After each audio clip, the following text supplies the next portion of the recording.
சம்பந்தப்பட்ட அந்த நபர் குற்றவாளி என்று சொல்லப்பட்டிருக்கிற அந்த நபர் குற்றவாளி நபர் அடிக்கடி வந்து போகக்கூடிய பழக்கத்தையும் பெற்றிருக்கிறார். மாறாக அவர் இந்த பிளாட்ஃபார்ம் ஓரத்தில் பிரியாணி கடை வைத்திருப்பதாகவும் அதனால் பல மாணவர்கள் அவருக்கு தெரிந்த முகம் என்ற நிலையிலும் அவருடைய மனைவி பணியாற்றுகிறார் என்பதை உணர்ந்த நிலையிலும் வருவார்கள் என்று சொல்லுகிற செய்திதான்.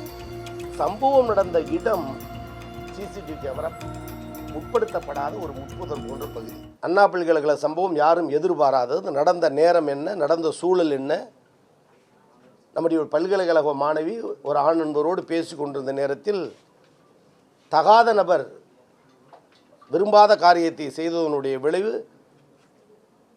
23ஆம் தேதி நடந்த சம்பவம். 25ஆம் தேதி அந்த மாணவி புகார் மணி அளிக்கப்பட்டதற்கு பிறகு உரிய நடவடிக்கை எடுத்து புகார் மணி பெற்ற குறுகிய நேரத்திலேயே அந்த நபரும் கைது செய்யப்பட்டு இன்றைக்கு விசாரணை தொடரப்பட்டு கொண்டிருக்கிறது.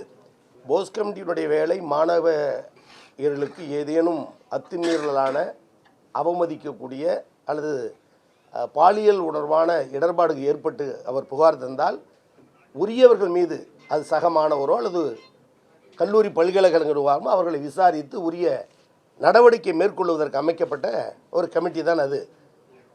அந்த வகையில் பார்க்க போனால் அண்ணா பல்கலைக்கழகத்தில் அப்படி ஒன்று வரவில்லை என்பது தான் எங்களுக்கு இருந்த துயர செய்தி. ஒருவேளை மனுதாரர் புகார் தராமல் இருந்து அந்த குழுவுக்கு அது யார் மூலமாவது ஒரு செய்தியாக வந்திருந்தால் கூட அழைத்து பேசி நாங்கள் தீர்வு கண்டிருக்க வாய்ப்பு இருந்திருக்கும். இல்லை என்பது ஒன்று.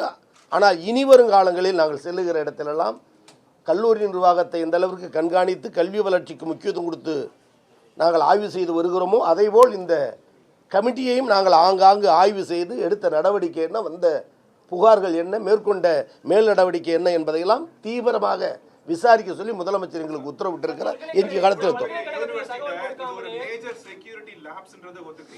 மேஜர் செக்யூரிட்டி லாப்ஸ் என்பதற்கு நடந்த நேரம் என்பது 8 மணி.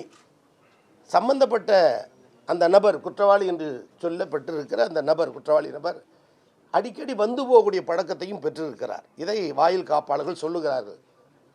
முழு விசாரணை நடந்து கொண்டிருக்கிறது. அவருடைய மனைவி கூட இங்கு பணி நிரந்தரம் இல்லாத பணியில் ஆற்றி கொண்டிருப்பார், வருவார்கள் போவார்கள் என்ற நிலையில்தான் சந்தேகப்பட்டு வேற உள்ளே வராது என்று சொல்லுகிற சூழல் இல்லாத நிலையில் இருந்திருக்கிறது. ஆனால் இப்பொழுது நாங்கள் தெளிவாக சொல்லியிருக்கிறோம், பல்கலைக்கழக நேரங்களை தவிர யார் வந்தாலும் உரிய ஐடென்டி கார்டு இவைகளை எல்லாம் காட்டிவிட்டு தான், பதிவு செய்துவிட்டு தான் வர வேண்டும். வாகனங்களில் வந்தால் கூட அவைகள் கேமராக்கள், சிசிடிவி கேமரா கண்காணித்து படம் எடுக்க வேண்டும். அந்த வாகன எண்ணையும் குறிப்பிட வேண்டும் என்றெல்லாம் இப்பொழுது கடுமையாக நாங்கள் சொல்லியிருக்கிறோம். எனவே அந்த வகையில் அது நியாயப்படுத்த நாங்கள் விரும்பவில்லை. துரதிருஷ்டமாக நடந்தது தான். குற்றத்தை கண்டுபிடித்த நடவடிக்கை எடுக்க பல்கலைக்கழகம் உயர்கல்வியும் துணை இருக்கும், அரசு பெருந்துணை இருக்கும் என்பதுதான் செய்தி.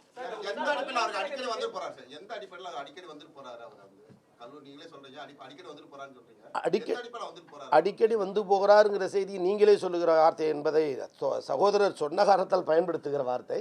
அவசியம் ஏற்படுவது ஒருவாள் அல்லது அவர் அத்துமீறல் நடத்தும் போது வர வாய்ப்பு இருக்கும். நான் இல்லை என்றது மறைத்து பேச விரும்பவில்லை.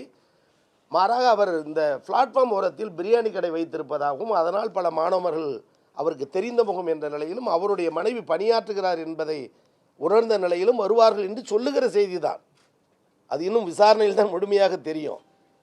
எனவே யாரோ ஒரு நபர் உள்ளே வருகிறார் என்பதை விட வந்து போகிறார் என்ற மனநிலை இருந்திருக்கிறது என்பது யதார்த்த உண்மை. ஆனால் நடந்த தவறுதான். அது விசாரணையின் போது தான் தெரியும்.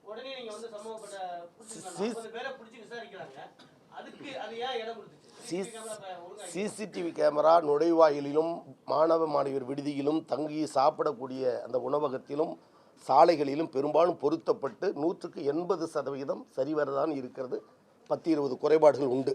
ஆனால் சம்பவம் நடந்த இடம் சிசிடிவி கேமரா உட்படுத்தப்படாத ஒரு முட்புதர் போன்ற பகுதி. அவைகளெல்லாம் இன்றைக்கு 2 தினங்களாக குறிப்பாக காலை முதல் அகற்றுவதற்கும், எந்த இடமும் இருட்டாக இருக்கிறது என்ற நிலை இருக்கக்கூடாது என்பதற்கு அனைத்து இடங்களிலும் விளக்குகளை பொருத்துவதற்கு துரித நடவடிக்கை எடுத்திருக்கோம். 2-3 தினங்களிலே அது முழுமையடை செய்யப்படும் என்பதையும் தெரிவித்துக் கொள்கிறேன்.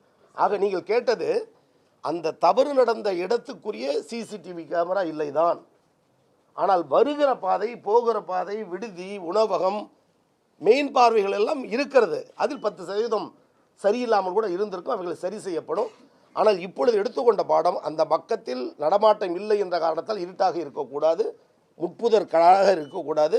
அவைகள் சரி செய்யப்பட்ட அனைத்து பகுதிகளிலும் இரவு நேரத்தில் மின்வெளி வைக்கப்பட வேண்டும் என்பதையும் தெளிவாக சொல்லியிருக்கிறோம்.